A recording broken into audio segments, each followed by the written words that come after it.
inti dari kuliah ini ya, kalau Anda punya basic skill dalam matrik derivatif, ya, sebetulnya kuliah ini gampang, oke? Dan tentunya matriksnya juga tidak akan jauh-jauh dari apa yang sudah diperoleh di OLS ya.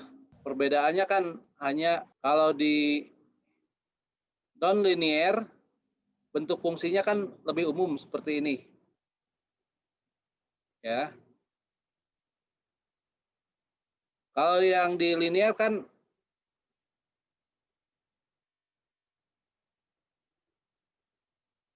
seperti ini, oke? Jadi mestinya sih tidak akan kesulitan bagi Anda untuk distinguishing linearities and non-linearities. Karena matrik derivatifnya basically sama ya, kecuali notasinya saja agak berbeda, yakni seperti ini.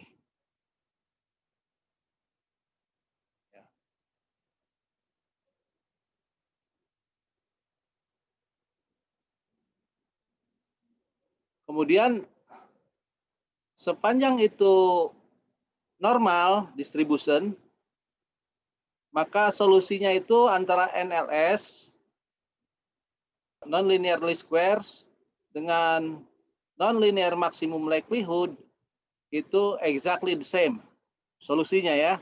Oke.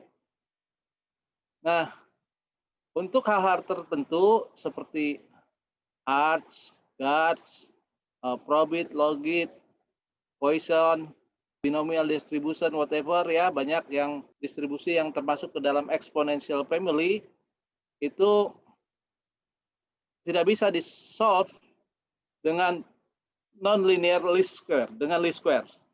Hanya bisa dengan maksimum likelihood. Jadi yang harus Anda ingat, maksimum likelihood itu adalah bentuk umum dari least squares, atau least squares adalah special case dari maksimum likelihood.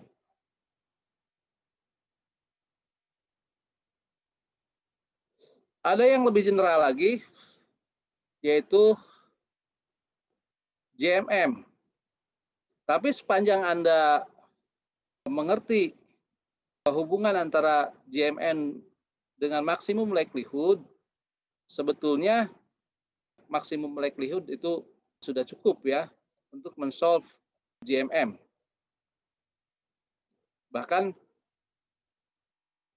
untuk beberapa kasus dia hanya requires non-linear least squares, JMM juga ya.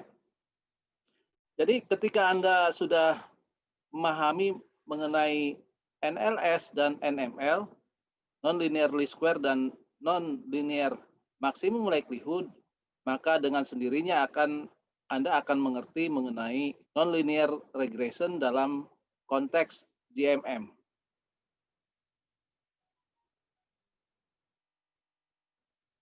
Nah, hal yang berikutnya yang perlu Anda kuasai adalah linearities dan non-linearities. Yang dimaksud dengan non-linear regression dalam econometrics adalah non-linear in parameters. Jadi fungsinya bisa linear, tetapi parametersnya bisa jadi tidak linear. Ya, contohnya adalah regresi dengan error yang sifatnya autoregresif, ya, autoregresif. Nah, di sini autoregresifnya hanya satu, yaitu bahwa residual, ya, residual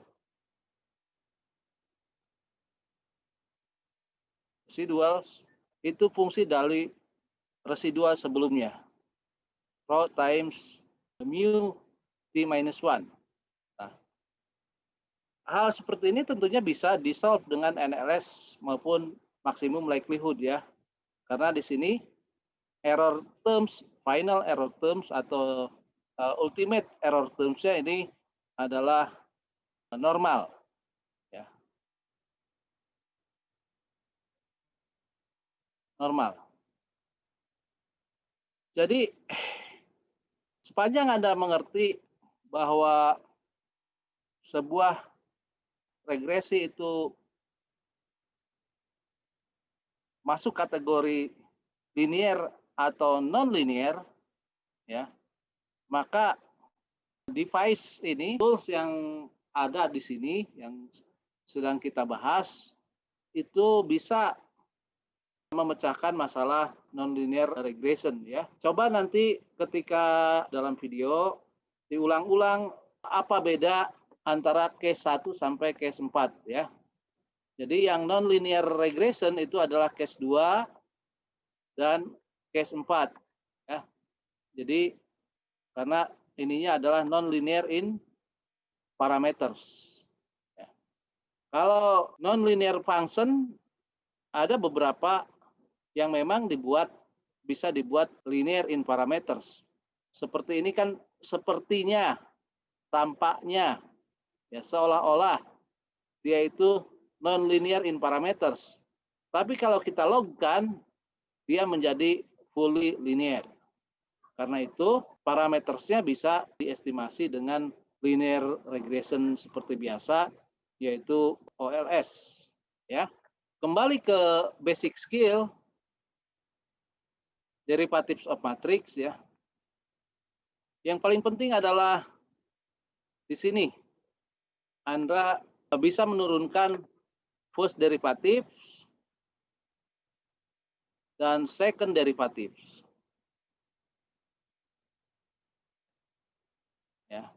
Sepanjang Anda mengerti apa itu first derivative dan second derivatives, maka pemahaman Anda akan relatively mudah karena pada ujungnya solusinya itu tidak jauh-jauh dari OLS. Yang seperti ini OLS, ya. Maksimum likelihood juga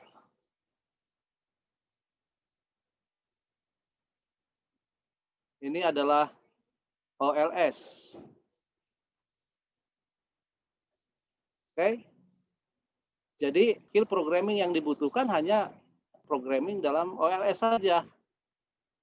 Sebagaimana Anda tahu bahwa baik itu di topik-topik sebelumnya ya, OLS, kemudian weighted least square, instrumental variables, kemudian simultaneous equation, ya kan? Kemudian varying parameters, itu semuanya menggunakan basic skill-nya adalah mengenai OLS, least square biasa ya. Begitupun dalam nonlinear regression, ya, kita kembali ke basic skill yaitu basic skill OLS. Jadi jangan heran pengetahuan yang mendasar itu adalah mengenai OLS. Makanya dalam buku-buku, ya, itu selalu baik yang advance maupun yang introductory bukunya itu selalu dimulai dengan OLS, ya. Bahkan di buku-buku tertentu OLS itu hampir mengcover setengah buku ya. Kalau di buku introductory itu mengcover kira-kira setengah semester, ya. Jadi basic skill di OLS itu merupakan foundation dari econometrics ya. Dan nanti pun ketika Anda men-solve GARS maupun yang lain-lain ya, seperti misalkan probit logit ya, kelihatannya sih beda ya, tetapi basically kita bisa solve itu dengan operasi matriks yang mirip-mirip OLS ya, mirip-mirip OLS. Yang seperti ini kan sangat mirip dengan OLS ya, seperti saya uraikan dalam video. Oke, jadi itulah ulasan pengantar untuk diskusi ya. Dan sekarang sebelum kita praktikum, saya ingin membuka sesi tanya jawab. Kalau ada hal-hal yang ingin ditanyakan, baik yang mengenai non-linear squares maupun topik-topik lainnya. Silakan kalau ada pertanyaan ya, sebelum kita praktikum. Pak, maaf Pak, saya izin bertanya. Iya, siapa namamu? Saya Dian Pak. Oh, Dian, iya.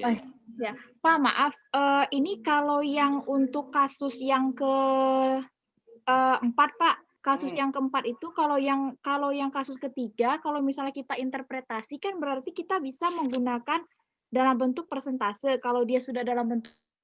Nah, untuk kasus keempat Pak, ya kasus keempat itu cara menginterpretasikan nantinya seperti apa ya Pak? Ketika hasil kita peroleh Pak. Interpretasinya sama, hanya error termnya aja berbeda. Kalau sudah ada parametersnya, kan, ya enggak? Beta 2 adalah elasticity Y terhadap X2. Sama aja interpretasinya. Ya, hanya errornya yang berbeda. Kalau di sini errornya tambah ya. Kalau di sini perkalian dengan fungsi. Oke? Jadi Anda jangan terjebak dengan bentuk fungsinya, tapi lihat apakah dia bisa dilinearkan atau tidak. Sepanjang itu bisa dilinearkan, maka itu masuk kepada regresi linear. Pak, izin kedua Pak. Jadi sebenarnya Pak, ketika kita meregresikan, misalnya begini Pak, jadi ekspor, impor itu adalah bagian dari perhitungan GDP. Ekspor impor itu dipengaruhi oleh produksi. Produksi itu dipengaruhi oleh salah satunya misalnya adalah pupuk, kemudian lagi perubahan iklim. Nah, Pak, ketika kita ingin meregresikan faktor bagaimana pengaruh ekspor impor terhadap GDP, itu tuh akan lebih baik kita menggunakan instrumental variabel, begitu Pak? Ya, itu atau namanya, kita langsung saja menentukannya pakai simultan, karena menentukan variabel lain yang sebagai instrumentalnya cukup susah. Itu bagaimana Pak sebaiknya? Jadi begini, oke, harus Anda mengerti ya, instrumental variabel itu adalah salah satu teknik. Oke, saya ulangi ya. Instrumental variabel itu adalah salah satu teknik untuk mengatasi masalah. Yang pertama masalahnya ya, masalah endogeneity. Oke. Yang kedua, masalah omitted variables. Ya. Yang ketiga, measurement error. Ya. Oke. Jadi, kalau Anda menghadapi masalah endogeneity, instrumental variables itu bisa menjadi jawaban. Ya.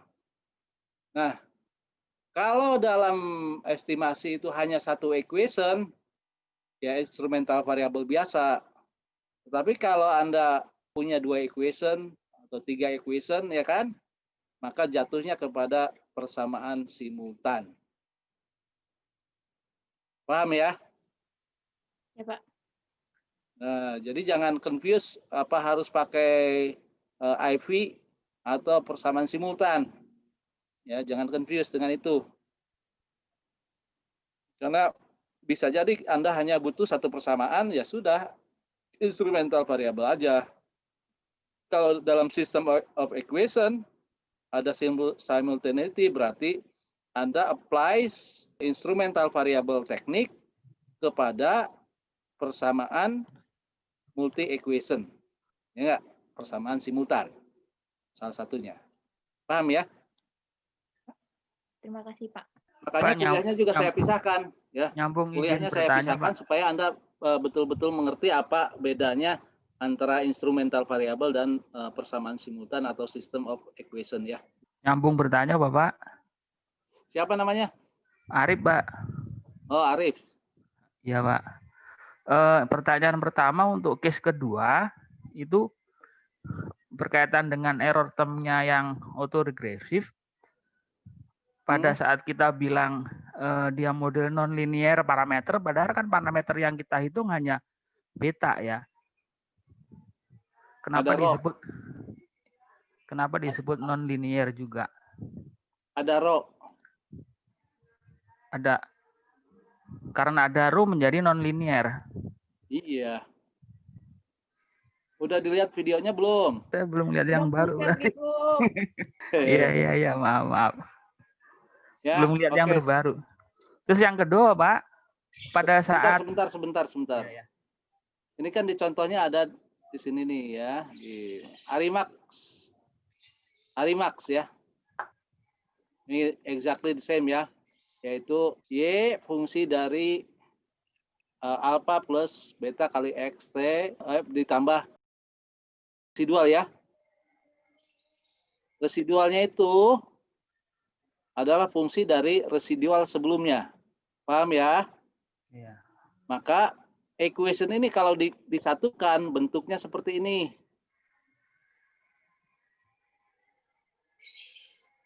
Ya, bentuknya seperti ini kan, jadinya seperti ini loh. Ya, jadinya seperti ini. Karena itu, di dalam model regresi ini kan ada rho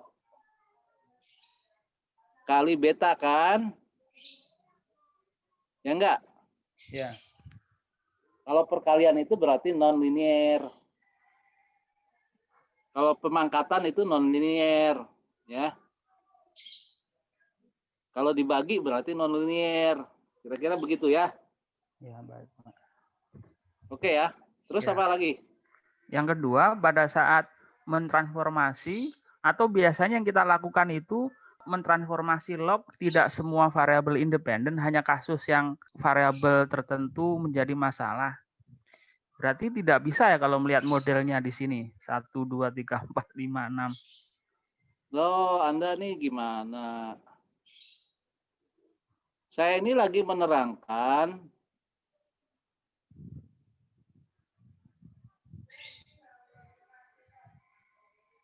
ini ya. Ya. Kita nih lagi menerangkan mengenai linear dan non-linear. Ingat ya, yang dinamakan non-linear regression adalah non-linear in parameters. In parameters. Sorry. Yaitu model 2 dan model 4. Ini sebagai contoh aja. Kalau kasus 2 kan linear function, fungsinya linear loh. Ya. Ya kan?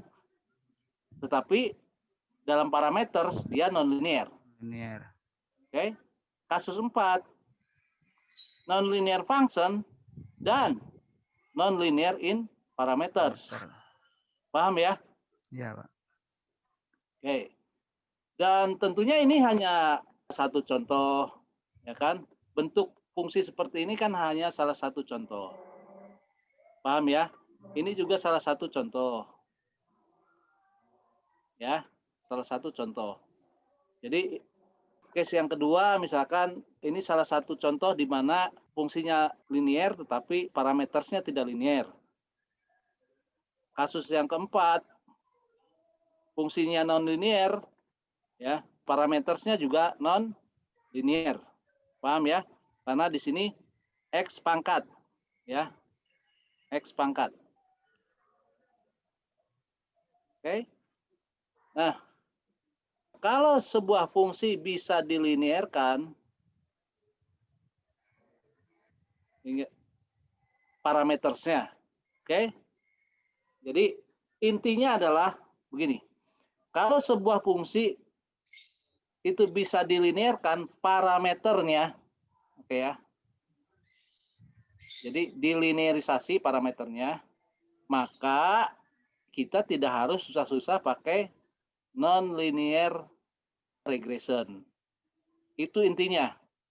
Jadi untuk setiap kasus, Anda harus cari sendiri. Oh ini kira-kira linear in parameters, ya. Oh ini ternyata non-linear in parameters.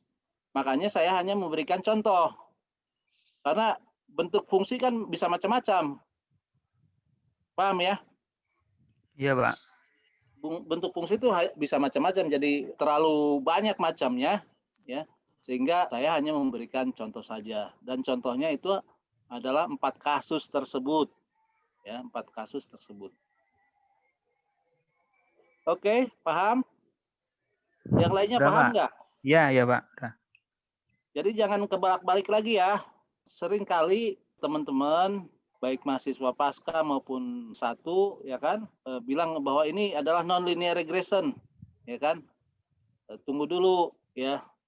Sepanjang itu bisa dilinearkan parameternya loh, bukan fungsinya ya. Sekali lagi bukan fungsinya. Ya. Sepanjang itu bisa dilinearkan parameternya, maka itu jatuhnya ke dalam linear regression. Jadi stressingnya adalah di linearities atau non-linearities in parameters. Tapi kalau Anda sudah paham mengenai non-linear methods, ya, oke ya. Sekali lagi ya, kalau Anda sudah paham mengenai non-linear methods, maka kalau Anda tidak yakin, ya, kalau Anda tidak yakin dengan apakah ini masuk parameter yang linear atau non-linear, masukkan aja ke dalam metode non-linear karena pasti solusinya sama. Metode non-linear itu, non-linear regression itu bentuk umum, ya, bentuk umum dari regresi. Dia bisa menghandle non-linear dan linear regression, ya.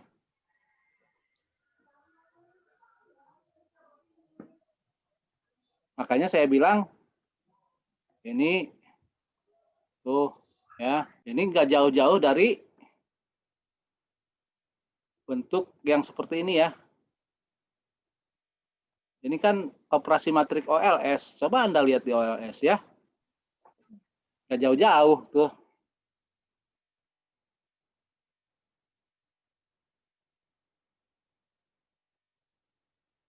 Kalau dalam linear regression, ya, Anda cukup penset. Makanya kalau di software, ya, tidak ada yang namanya starting value atau ya starting value ya. Karena starting value-nya kalau di linear nih sama dengan 0, beta J-nya. Kalau ini sama dengan 0, beta J1-nya, J plus 1-nya sama dengan apa? Exactly sama dengan ini ya. Oke, paham ya? Dan itu jatuhnya ke apa? OLS kan? OLS. Paham ya? Ya, Pak. Oke, kalau di OLS, betanya sama dengan 0, maka error sama dengan apa?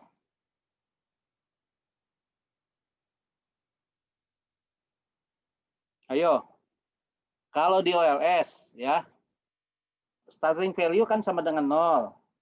Pada saat starting value sama dengan 0 atau betanya sama dengan 0, beta J-nya sama dengan 0, ya, error itu sama dengan apa? Error yang ini sama dengan apa?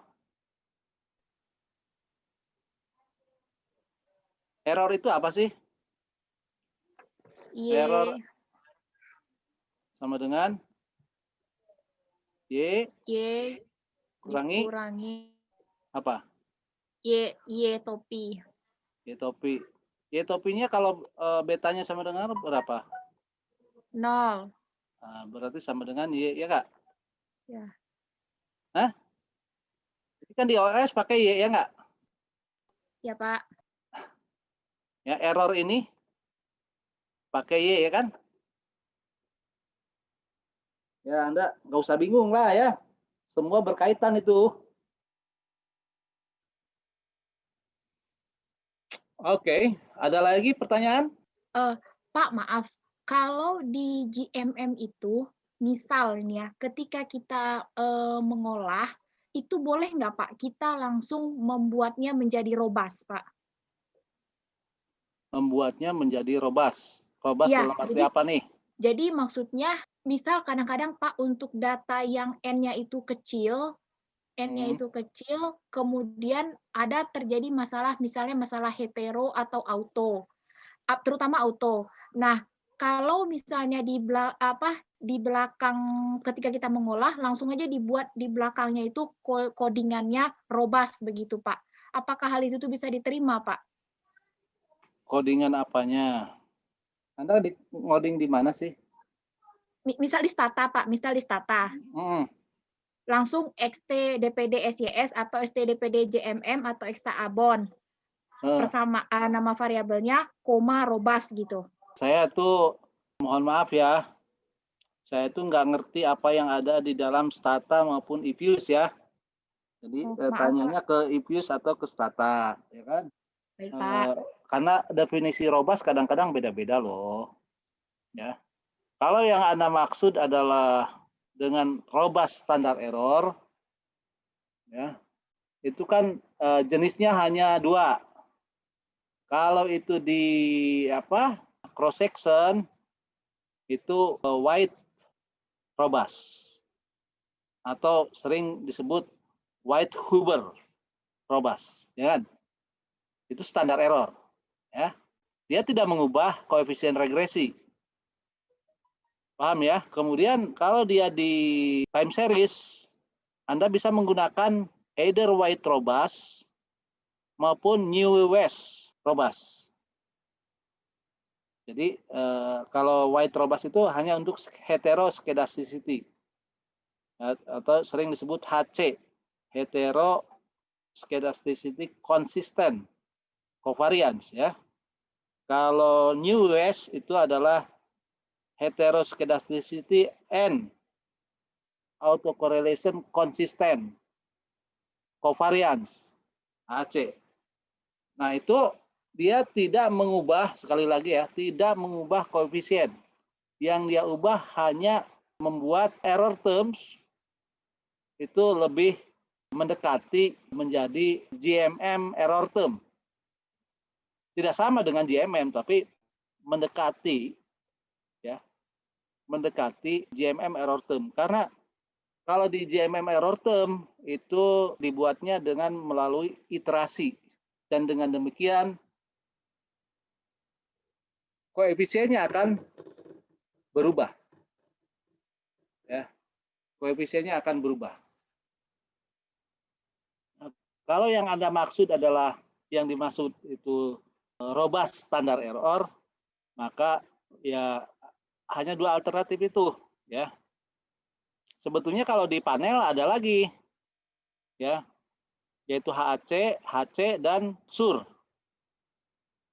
seemingly unrelated regression. Itu kalau di panel, ya, atau di system of equation. Terima kasih, Pak. Udah paham nggak? Sepintas paham, Pak, tapi kayaknya harus diperhatikan lagi, Pak. Karena saya problemnya tidak tahu mengenai Stata, ya. Saya bukan pengguna Stata dan bukan penggila IPUS. Tapi kalau disuruh nanti hasilnya sama dengan Stata atau IPUS ya bisa, R bisa, ya kan, di mana di MATLAB bisa, kira-kira begitu. Bahkan bisa lebih canggih dibandingkan dengan modal yang Anda peroleh ini, ya, itu bisa Anda lebih canggih dibandingkan IPUS maupun Stata, ya. Saya garansi, ya, kalau Anda rajin. Ya, jadi untuk parameters ya berarti kalau nggak ngerti Anda ulang-ulang aja videonya, ya, di-download, diulang-ulang. Di antara teman-teman udah pernah ada yang dapat nggak tuh parameters di mata kuliah S1, S2? Baru pernahnya panel, Pak. Ya, panel kan special case dari parameters. Nah, itu kan topik yang relatively jarang orang, bahkan di buku-buku pun kan jarang sekali dibahas, karena dengan asumsi Anda sudah paham lah yang gitu-gitu, ya. Padahal itu basic kalau Anda ingin menyesuaikan model itu tanpa harus memodifikasi model dan tanpa harus menambah atau mengurangi variables, ya. Itu basicnya di situ. Karena cross group Anda bisa buat different assumption mengenai error terms, ya, gitu. Itu kuncinya di situ. Nah, baru setelah itu Anda baru ngeh nanti di panel. Oh, ternyata panel ini cuman segini doang ya kan gitu. Special case dari varying parameters. Panel kan very rigid ya. Satu observasi itu harus masuk kedua apa? Kedua cluster atau kedua grup ya. Grup individunya dan dia masuk juga ke grup time series-nya kan? Ya enggak? Kalau di varying parameters atau group regression ya, itu tidak harus begitu kan? Jadi lebih loose ya. Lebih general lah ya, lebih general. Tidak terlalu mengikat. Dan panel itu adalah special case dari cross grouping. Ya, panel kan cuman time dengan individu ya. Sama aja dengan misalkan gender atau sex, male female di cross dengan location kan. Misalkan kalau location-nya kita anggap time series ya kan. Kemudian cross section-nya kita anggap gender, ya sama aja itu, ya kan? Dalam arti matematiknya loh. Jadi panel itu adalah special case dari cross grouping. Oke, terus ada lagi pertanyaan? Pak, maaf Pak, untuk yang simultaneous equation ini Pak. Simultaneous equation ini kan karena ada endogennya sehingga estimasinya kan bias dan tidak konsisten kalau pakai OLS. Nah, berarti yang simultaneous equation ini Pak tetap harus pakai validity test yang instrumen itu ya Pak ya? Harus. Makanya tidak saya ulang. Ya nggak? Oke ya, saya kembalikan ini ya. Jadi Maaf, instrumental variable itu salah satu kegunaannya adalah mengatasi masalah endogeneity. Masalah endogeneity itu paling sering dijumpai ketika kita berurusan dengan simultaneous equation, ya nggak? Paham kan? Iya, Pak. Karena itu, instrumental variable adalah metode untuk mengatasi masalah simultaneity di persamaan simultan, ya. Problem of endogeneity di persamaan simultan. Cuman bedanya di persamaan simultan ini kan instrumennya Anda nggak kemana-mana ya, nggak diimpor dari luar loh. Ya, betul, ada di dalam sistem, ya Pak. Ada dalam sistem, itu aja. Ya. Okay. Harus Anda identifikasi di dalam sistem itu cukup instrumen nggak? Ya, kalau nggak cukup instrumen maka goodbye lah ya, kira-kira gitu. Yang gini-gini tuh kalau nggak salah susah deh ditemuin di buku ya. Iya Pak. Ada ditemuin ya? Pusing baca buku. Coba baca buku apalah mengenai simultaneous equation. Ada nggak bab mengenai exchange of instrument? Maaf Pak, satu lagi boleh nggak Pak? Terakhir Pak, insya Allah. Ya, 10 lagi juga nggak apa-apa. Ini masih banyak waktunya, Dian. Maaf ya teman, satu lagi. Habis itu boleh teman. Satu lagi. Pak, maaf Pak. Kalau tadi Pak setelah dari simultan udah. Nah Pak, kalau yang sur Pak. Maaf Pak, pertanyaannya Pak. Kalau untuk sur itu sendiri Pak, itu kan dia bukan 2LS, 2SLS, tapi 3SLS ya Pak. Nah Pak, maaf. Kalau untuk sur sendiri, itu tuh pada waktu kita memodelkan, itu kalau alasan kita itu menggunakan sur atau tidak, itu justifikasi kita apa ya Pak? Maaf Pak. Oke, jadi begini, kan Anda punya persamaan M equation ya, jumlah equation-nya adalah M. Terserah 2, apa 3, apa 10 ya, terserah M-nya itu berapa ya. Maka semua error itu Anda bikin operasi matrik seperti ini. Ya, misalkan kalau 2 kali 2, kalau dua sistem equation-nya hanya 2, ya kan? Kan hanya E11, E12, ya enggak? E22. Ya, yang ini nih. Oh, saya perbesar ya. Ya kan?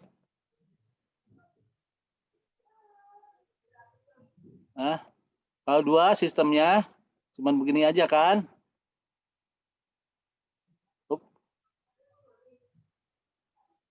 Kalau hanya 2 equation ya. Berarti apa? Error yang pertama, equation pertama Ini yang kiri atas ya. Kiri atas. Error dari equation pertama dikalikan dengan error equation pertama. Artinya apa ini? Sum square. Ya. Ya, sum square dari equation pertama. Ya. Dan itu adalah kalau dibagi N, ya, bagi jumlah observasi adalah apa? Varians ya. Paham ya? Error kuadrat dijumlahkan dibagi observasi adalah varians dari equation pertama, ya enggak? Hah?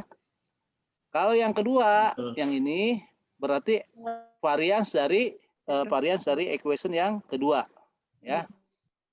Kalau yang ini ya, E1, E2 adalah covariance. Kalau dibagi dengan jumlah observasi. Ini juga adalah covariance. Dan nilai yang pojok kiri dengan pojok kanan ini mestinya sama aja kan? E1 kali E2 dengan E2 kali E1 kan sama nilainya, ya enggak? Nah, covariance, ya. Nah, kalau kita mengasumsikan bahwa covariance-nya itu sama dengan 0, ya oke, yang ini sama dengan 0 ya. Ini sama dengan 0, ini sama dengan 0, berarti kan tidak ada korelasi antara equation 1 dengan equation 2. Ya. Oleh karena itu, estimasinya bisa terpisah. Equation 1 diestimasi sendiri, equation 2 diestimasi sendiri. Paham ya? Karena nggak ada hubungan korelasi antara error yang satu dengan error yang lain. Ya.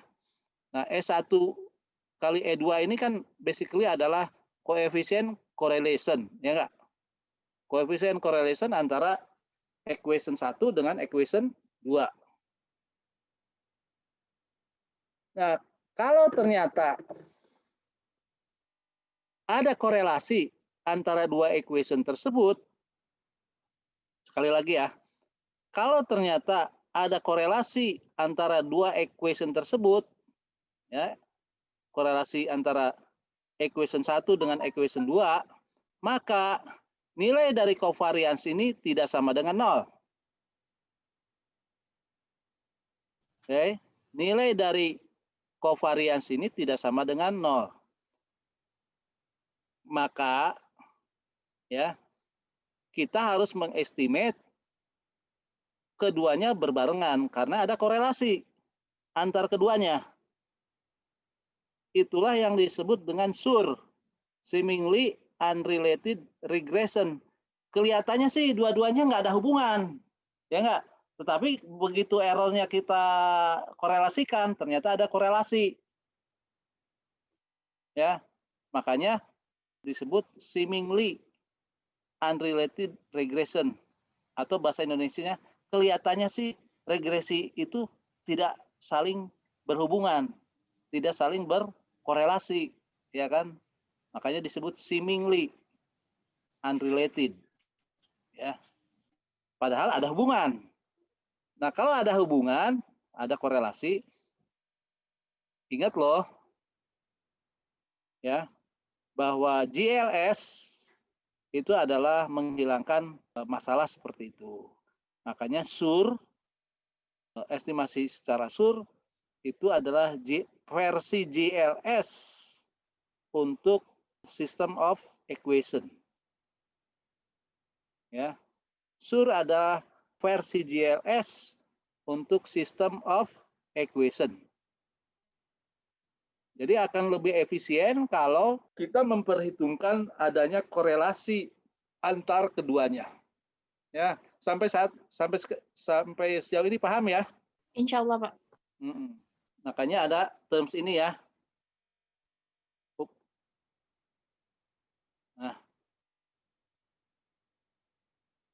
kan kalau bukan GLS ya, hanya ini aja. Ya. Hanya X dan Y. Tidak ada sigma. Oke, paham ya? Ya, Pak. Tapi jangan harap bahwa SUR itu diaplikasikan ke varying parameters, ke grup regression ya. Karena dalam panel kan dia spesifik ya. Dia melakukan cross grouping times and individu. Nah, kalau ada cross grouping seperti itu bisa pakai SUR. SUR-nya juga bisa blok apakah SUR time series atau SUR cross section, SUR individu.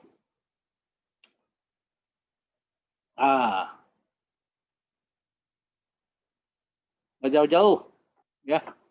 Jadi ilmunya mengenai OLS, FGLS ya kan, nggak jauh-jauh dari situlah trigonometrik itu. Dan non-linear regression plus varying parameters. Kalau Anda sudah paham mengenai itu, udah lewatlah semua itu ya. Karena basicnya hanya di situ. Oke, kita mulai dengan praktikum ya. Untuk WLS, weighted least square. Saya ingin tahu dulu, teman-teman nih udah sejauh mana mengoprek-oprek R. Jangan bilang semuanya Pak, saya belum paham, Pak. Repot saya. Kami baru belajar ini Pak, kami sudah coba memahami dan belajar cara membuat artinya misalnya codingannya itu. Sudah Pak, kami coba. Jadi kami sudah coba menginterpretasikan n-ops seperti jumlah interpretasi. Berarti panjangnya Y itu merupakan jumlah observasi. Nah, yang seperti itu sudah kami coba yang Bapak kasih ke kami codingannya. Cuman ketika misalnya kami mau mulai sesuatu yang baru, misalnya gitu pas kemarin hetero, kami bingung sendiri, Pak. Gitu. Di hetero siapa yang nggak bisa? Saya, Bapak. Adriana, Bang Uco sama Pak Bu ya? Ngebaca itu apa? juga saya. Kalau saya uji ARS-LM tes, Pak. Di situ kan yang harus saya buat bahasa programnya itu adalah error kuadrat sama dengan alfa 0 plus sigma dari AR-nya error. Nah, pada saat saya membaca AR-nya error itu lag-nya itu, ya lag-nya berarti kan lag kali minus 1. Tapi pada saat saya harus membaca sigmanya itu, kalau di sigma kali sigma kan menjadi skalar, Pak ya. Memprogramnya untuk membaca itunya. Nggak ketemu. Ntar deh, saya kasih codingan saya ya. Iya. Terus siapa lagi? Saya kemarin dapat yang uji redundant dan omitted variable, Pak. Kemarin udah saya tambahkan variabel trains di codingnya. Cuma pada saat dia akan di run itu nggak keluar Pak hasilnya di run LLS-nya. Karena kan pada saat redundant dan omitted variable ada variabel yang ditambah untuk melihat unrestricted atau restricted model. Ya itu berarti itu tadi Ucok ya, Mas Ucok? Betul Pak. Kelihatannya sih Anda punya masalah di sini nih ya, mendefinisikan X-nya ya. Tapi nanti saya lihat dulu punya kamu tuh apa. Jadi mendefinisikan X-nya ya harus berbeda ya. Misalkan kalau tadinya ya X-tem itu kan range sama depart ya. Ya. Tambah konstan ya Kak. Nah, kalau omitted variable kan Anda harus nambah ya. Nambah satu lagi, mesti kan di situ ada train. Iya, Pak. Ada nggak train?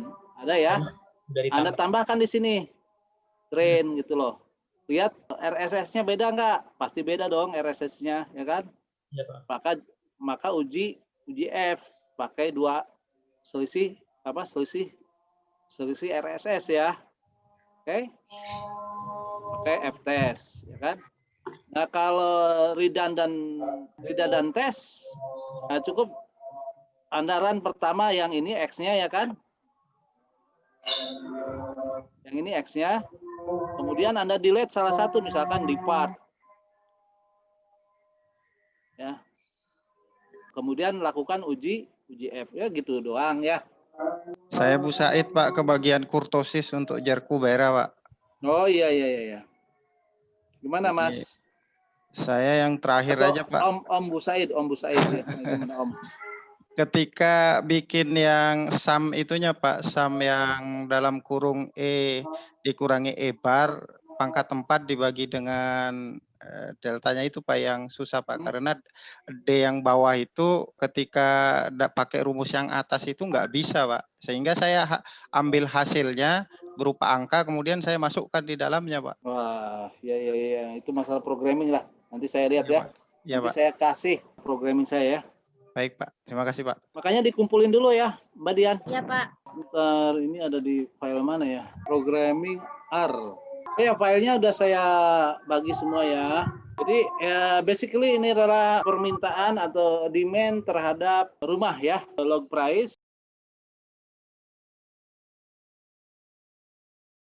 Kemudian ini adalah luasan. Ini adalah umur rumah, umur kuadrat dari rumah, jumlah bedroom, jumlah kamar, jumlah bathroom. Kemudian saya menciptakan satu variabel baru yaitu weight. Ya, bobot ya, bobot. Nah, di dalam weighted least squares, bobot Anda harus membuat variabel yang namanya bobot ya. Dan tentunya bobotnya bisa Anda pakai misalkan kalau itu heteroskedasticity adalah kalau misalkan Bruce Pagan itu signifikan, Anda pakai error square, estimated error square, error kuadratnya kan Anda estimate ya enggak dengan konstan dan variabel X ya kan? Variabel X. Nah, head dari error square itu Anda bikin menjadi weight, menjadi apa? Jadi bobot. Begitupun kalau misalkan selain Bruce Pagan kan ada Arts ya kan? Ada White, ada Harvey, ada Glazer ya kan? Nah, mana aja yang signifikan, kemudian Anda bikin itu head-nya, head dari regresi untuk heteroskedasticity test itu sebagai bobot ya, oke?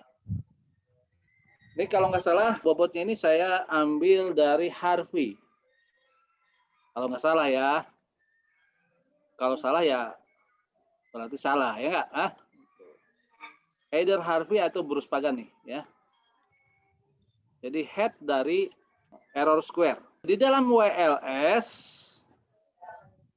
yang pertama adalah Anda melakukan transformasi. Ya enggak? Kalau Anda punya apa? Mana nih? Transformasinya ini ya. X bintang X star sama dengan bobot weight kali X. Y bintang adalah bobot kali Y. Paham ya? Langsung kemudian regresikan dengan Y bintang dengan X bintang. Ya kan? Anda dapat beta yang baru. Itu saja sih. WLS itu nggak jauh-jauh. Nah, kalau bintangnya ini dihapus ya, kan jadi OLS biasa ya. Jadi antara OLS dengan WLS itu hanya terletak pada transformasi ini. Bobot kali X dan bobot kali Y. Stepnya cuma begitu. Jadi kalau Anda punya rutin untuk OLS, maka sebetulnya sudah done tuh ya untuk menghitung beta karena basically ini adalah OLS. Cuman atas variabel yang sudah ditransformasikan. Ya. Oke. Nah,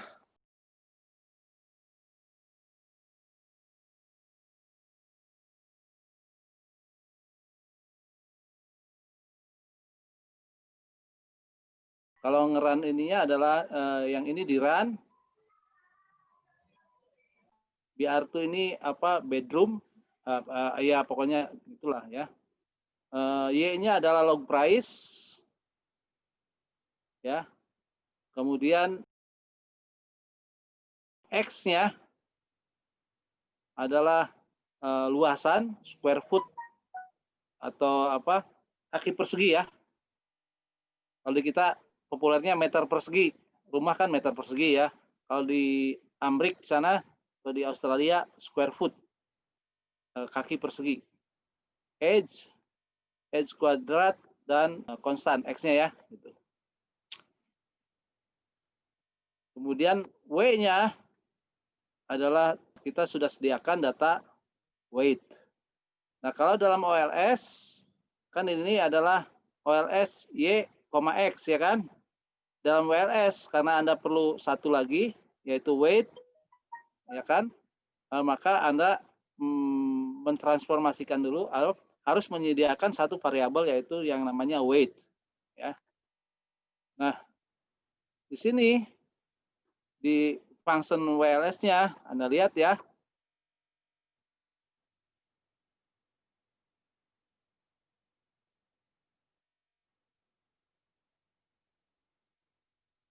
Ya, weighted Y, ya weighted Y adalah Y kali W atau W kali Y. Weighted X adalah X kali weight gitu loh. Ya. Nah, B-nya ya ini kan operasi matriks biasa ya.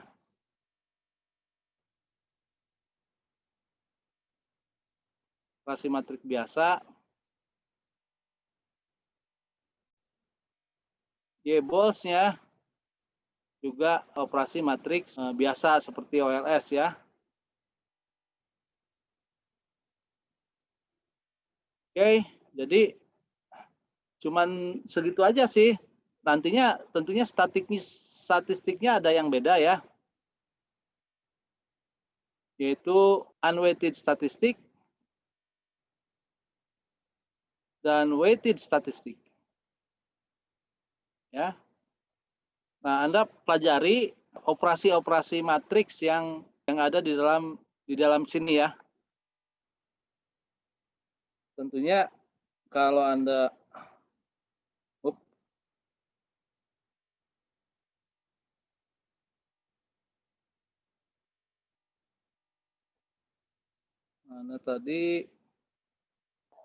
nah ini apa bagian menunya tinggal Anda run aja. Run di source ya.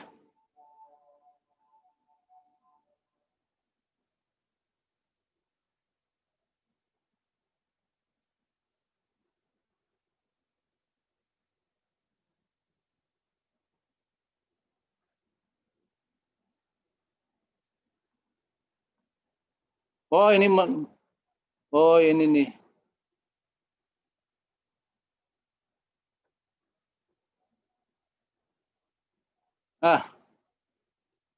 Tuh.